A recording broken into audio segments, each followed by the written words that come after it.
반갑습니다. 네, 시간은 쉬지 않고 흘러갑니다.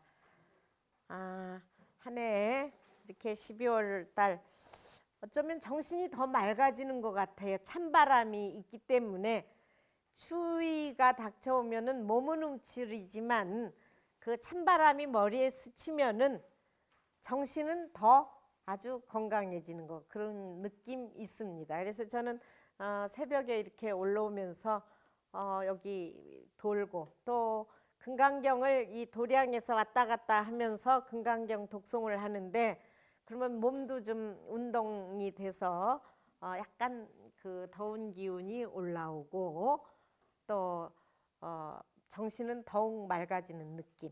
그래서 여러분들이 이 찬바람 속에서 맑은 정신을 유지하면서 공부를 했으면 좋겠습니다.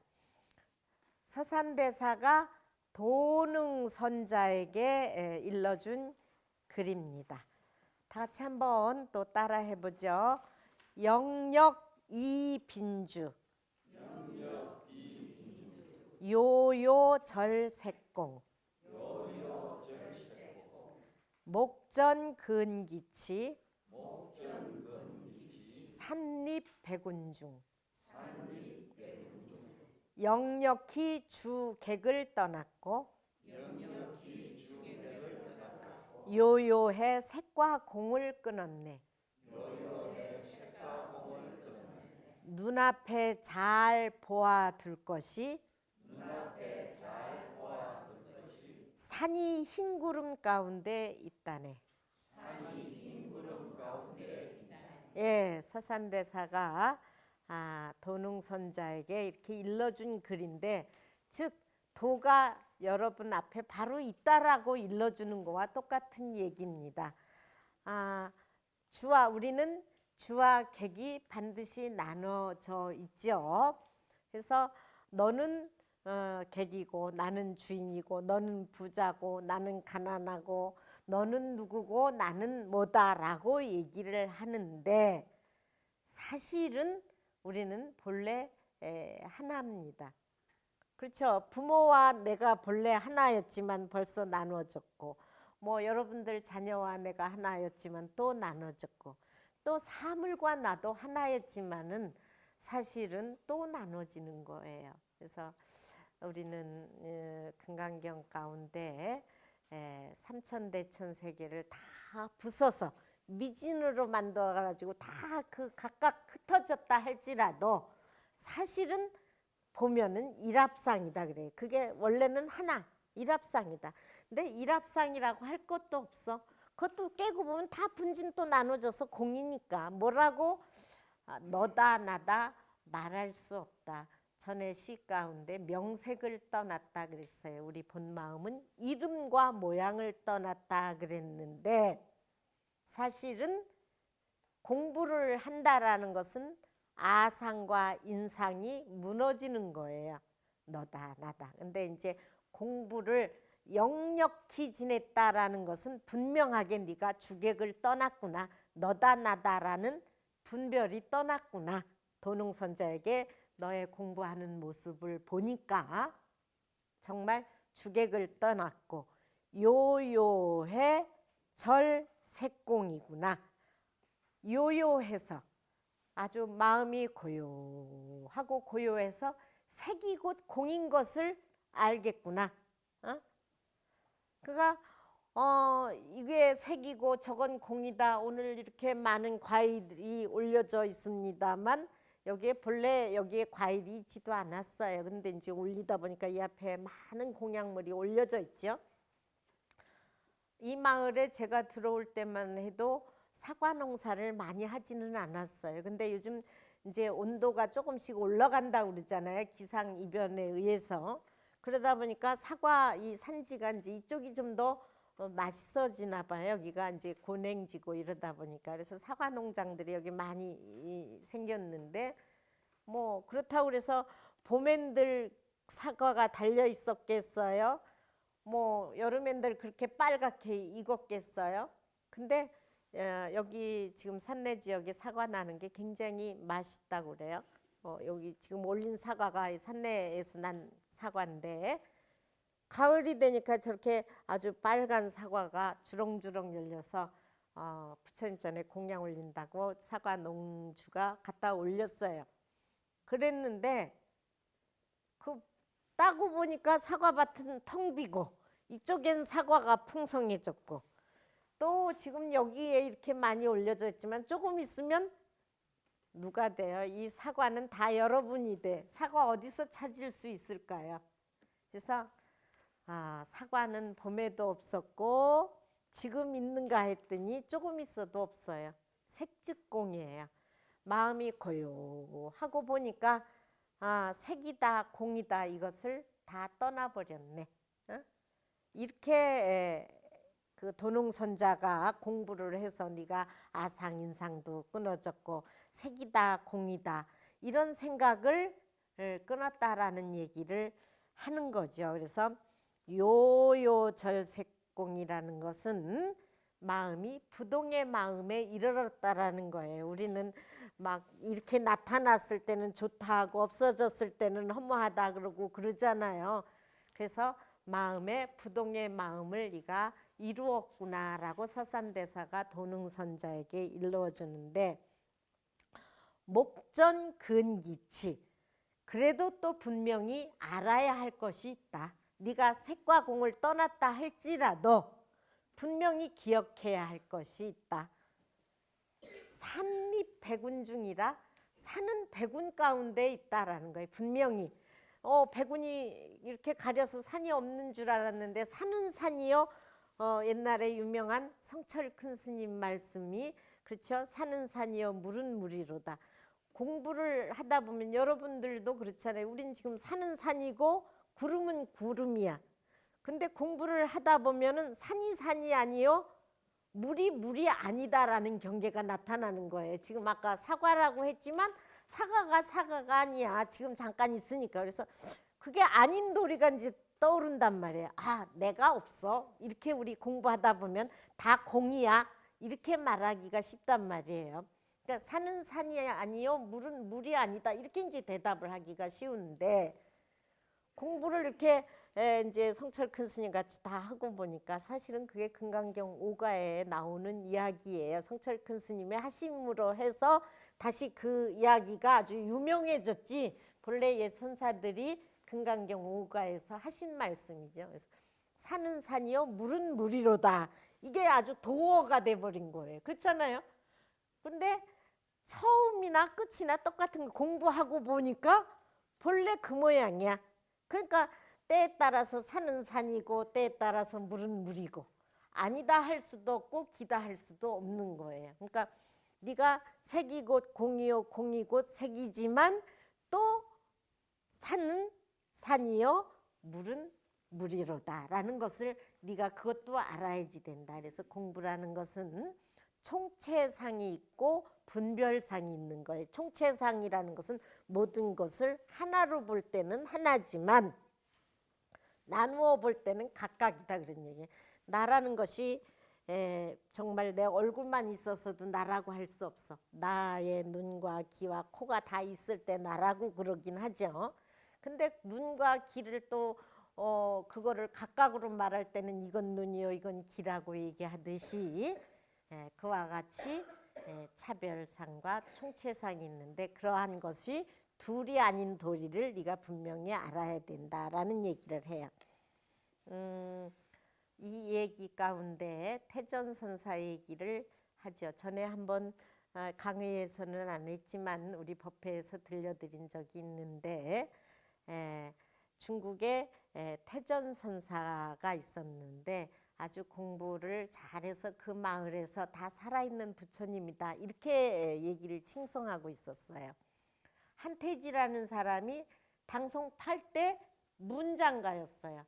문장가였는데 당시에는 불교를 믿지 아니하고 유학자였어요. 우리나라도 이제 유교 학자들이 되게 유학자가 불교를 많이 배척을 했었는데 한태지가 고을에 이제 원으로 부임을 하면서 그 마을에 아주 태전선사라는 사람이 스님이 있는데 사람들이 다 살아있는 부처님이다 이렇게 칭송을 하는 거예요. 도대체 그 앉아서 참선하고 저러고 있는데 뭐 그럴까? 그래가지고 이제 좀 개를 파하기 위해서 홍련이라는 기생을 불러가지고 네가 가서 태전선사를 파괴를 시켜라. 내가 100일의 여유를 주겠다. 만약에 100일 동안 태전선사를 파괴시키지 못하고 올진된 아마 벌이 중하게 내려질 것이다. 이렇게 얘기를 했어요. 기생 홍련이 굉장히 아주 아름답고 그랬던 모양이에요. 그래서 이제 태전선사한테 100일 기도를 하러 갔어. 사실은 100일 기도를 간 것이 아니라 태전선사를 유혹하러 간 거죠. 마음은. 그러니까 이제 태전선사한테 가가지고 아무리 유혹을 하려고 해도 태전선사는 부동의 마음에서 공부를 하고 계시고 뭐 홍련이 별로 그 유혹에 넘어가지도 않고 있는 거예요. 그러다 보니까 그 100일이라는 세월이 다 지났어요. 그 이제 홍련이 큰일 났거든. 내려가면은 한태지한테 이제 벌을 당하게 생겨서 할 수 없이 울면서 태전선사 앞에 나아가가지고 하는 얘기가 제가 사실은 여기 100일 기도 온 곳은 스님을 파괴시키라는 그러한 명을 받고 왔는데 이러고 그냥 내려가게 되면은 제가 벌을 면치 못할 것 같습니다. 이러니까 그 태전선사가 껄껄 웃으면서 네 치마폭을 펼쳐라 그러는 거예요. 그 치마폭을 이렇게 펼치니까 거기다가 일필회주로 시를 써주는 거예요. 지금 서산대사시 강의를 하지만은 참고 삼아서 읽어드릴게요. 그러니까 개성으로 읊어드릴까요? 다 같이 한번 합창해 보세요. 10년 불화 추경봉 관색 관공 색즉공 여하일적 조계수 긍타홍련 이렵 중이로다 나 무아미타불.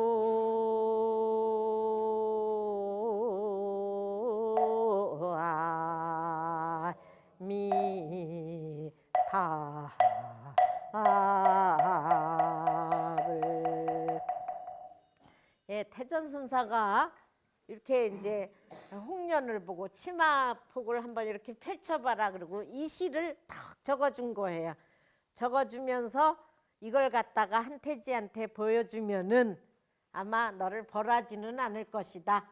그리고 이제 써준 거예요. 그 내용이 뭐냐? 10년 불화 추경봉. 10년 동안 추경이라는 것은 영축산, 인도의 영축산을 닮았다라고 그래서 추경봉이라고 그러는 거예요. 우리나라에도 영축산이 있죠. 10년 동안 추경봉, 영축산을 내려가지 않았는데 않고 자기가 공부를 하고 보니까 관색, 관공, 색즉공이더라. 관색, 색을 봐도 공을 봐도 색이 곧 공이더라. 뭐 이미 내가 너를 취한들 안 취한들 너다 나다라는 마음조차도 없어. 내가 굳이 너를 거기다가 개를 파해서 내가 뭐를 하겠느냐. 이제 관색관공 색즉공이라. 그러니까 여하일적 조계수. 내가 어떻게 조계의 이 귀한 물 한 방울을 그러니까 부처님의 깨달음을 너한테 흐리겠느냐. 이렇게 조계일적 여하일적 조계수. 어떻게 조계의 물방울. 조계라는 것은 우리 조계종 그 육조 해능대사의 그러한 깨달음, 또 더 깊게는 부처님의 그런 깨달음, 그러한 것을 너의 그 마음에 내가 흐려지겠느냐. 이렇게 조계일적 조계수, 여하일적 조계수. 어떻게 내가 그 조계의 물 한 방울을 너한테 떨어뜨리겠느냐. 긍타이렵 홍련 중 기꺼이 홍련의 한 그 치마폭에 내가 저거를 놀아나겠느냐. 쉽게 말하면 그런 얘기죠. 그래서 이 시를 홍련의 치마에다가 이렇게 써줬어요.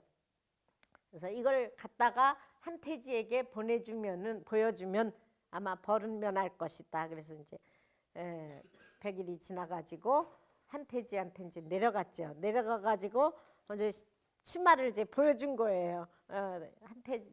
태전선사가 이와 같은 시를 지어줬다라고 하니까 한태지가 당송 8대 문장가인데다가 아주 굉장히 뛰어난 그 문학자잖아요. 딱 보고는 바로 태전선사를 찾아왔죠. 그래서 제가 공연히 선사의 마음을 말하자면 시험하려고 했습니다. 죄송합니다 라고 해가지고 사과를 하고 여러 가지 이제 이 한태지는 그 뒤로부터 뭐 도림선사한테도 찾아가서 또 시를 받은 적도 있고 이렇게 해가지고 한태지는 그 후 불교를 굉장히 깊이 믿고 불교를 믿음으로 해서 문장이 더 뛰어나가지고 그야말로 당송 8대 문장가가 된 거예요. 그래서 중국 당나라나 송나라 때 이 8대 문장가들이 문장이 뛰어날 수 있었던 것은 선시를 을품으로 해서 그분들은 다 깨달음의 경지를 굉장히 한 소식들을 다 얻었어요. 그래가지고 시를 씀으로 해서 더 문장이 뛰어나고 깊이가 있죠. 우리가 시선이려다라고 그랬잖아요. 시와 선은 하나다. 시가 은유를 많이 포함하고 있다면은 선도 역시 말을 떠나 있는 거예요. 그래서 말을 떠나 있는 이 선이 굳이 말로 표현하려고 하니까 가장 함축된 언어로 표현을 하고 가장 함축된 언어를 표현코자 하다 보니까 시라는 것을 빌려서 그 선을 표현하게 됐죠. 그래서 시와 선은 그와 같이 함유하거나 은유하고 있는 의미가 같아서 굉장히 시인으로서 선을 하게 되면 그 깊이를 더하게 되고 철학적 의미가 더 뛰어났다고 그래요. 그래서 서산선 대사는 이러한 도능선자에게 오히려 그렇게 공부를 해서 도가 아주 분명해서 주객을 떠났지만 주객을 떠나고 색과 공이 하나인 줄 알았다 할지라도 또한 그러한 차별성을 쓸 줄 알아야지 된다. 네가 생활하는 그 가운데에 여기 아까 구름 가운데 분명히 산이 있다라고 그랬잖아요. 그러니까는 그 여러분들 그 마음 쓰고 있는 그 가운데에 부처의 마음이 분명하게 존재하고 있고 법성이 본래 분명하게 존재하고 있다라는 것을 얘기하고 있는 거예요. 그래서 여러분들이 일상사에 사실은 마음 쓰는 가운데에 부처님 마음이 존재한다라는 사실. 근데 그러한 것을 가끔 거울만 들여다볼 것이 아니라 경전을 들여다봐서 이게 정말 나의 본 마음이구나. 우리 거울 다 아침마다 들여다보죠. 또 화장을 아침마다 하죠. 보살님들은 아침마다 화장을 곱게 할 거예요. 화장을 곱게 하지만 마음도 화장을 할 줄 알아야지 돼. 내 마음이 이렇게 아름답게 쓰였으면 좋겠다. 그렇잖아요. 그 얼굴만 화장을 하면은 안 되고 마음도 곱게 화장을 해서 다른 사람들이 내 마음을 볼 때 정말 아름답구나. 정말 얼굴도 예쁘지만 마음이 더 아름답구나라고 할 때 그 마음을 아름답게 쓰는 방법을 우리는 몰라. 그렇죠? 그 방법을 모를 때 반드시 거울을 보듯이 성전을 볼 줄 알아야 되겠다라는 거예요. 그래서 저는 여러분들이 불교 성전을 좀 꼭 봤으면 하는 그런 마음이 들었어요. 제가 이제 출가 전에 사실은 이야기 팔상록을 맨 먼저 보게 됐어요. 지금은 이제 불교 성전이 동대에서 간행이 됐는데 제가 출가 전에 먼저 본 것은 사실은 일본에서 번역된 1번 그 이야기 팔상록이 부처님 일대기예요. 그거를 보므로면서 아 나도 저렇게 뭐 부처님처럼 살아야겠다라는 것은 아니었지만은 아 부처님이 저렇게 산 분이 계시구나라고 생각을 했고 또 소리 없이 바람 없이라는 수필집을 보면서 비구니 스님들이 저렇게 살고 있구나. 나도 그래서 아 그렇게 살아야겠다. 그래서 그냥 아무 생각 없이 출가를 했어요. 근데 와서 봤을 때 부처님의 경전을 봄으로 해서 그래도 이렇게 이만큼이라도 수행하려고 저도 노력을 해서 저는 금강경을 다 외우고 있고 또 관세음보살 보문 풍경 같은 거 이렇게 경전은 웬만큼 외우고 있어요. 외우는 까닭은 그것을 이렇게 늘 거울 삼을 수 있기 때문에 가능한 한 외우죠. 그래서 여러분들도 그 마음의 거울 법정 스님은 서산대사 선가기감을 번역했을 때 깨달음의 거울이다 이렇게 번역을 했어요. 그래서 여러분들이 부처님의 그러한 가르침을 마음의 거울로 삼아서 자주자주 보시기 바랍니다. 여러분들의 아름다운 마음을 화장하듯이 자꾸 고쳐서 예쁘게 쓰는 그런 시간이 되었으면 좋겠습니다. 오늘도 이렇게 서산대사의 도능선사가 보여준 글을 강의하게 돼서 너무 감사하게 생각하고 여러분들도 이렇게 너무 주객을 따지지 말고 또 마음도 항상 고요해서 분명한 자신을 바라볼 수 있는 그런 시간이 되었으면 감사하겠습니다. 모두 성불하십시오.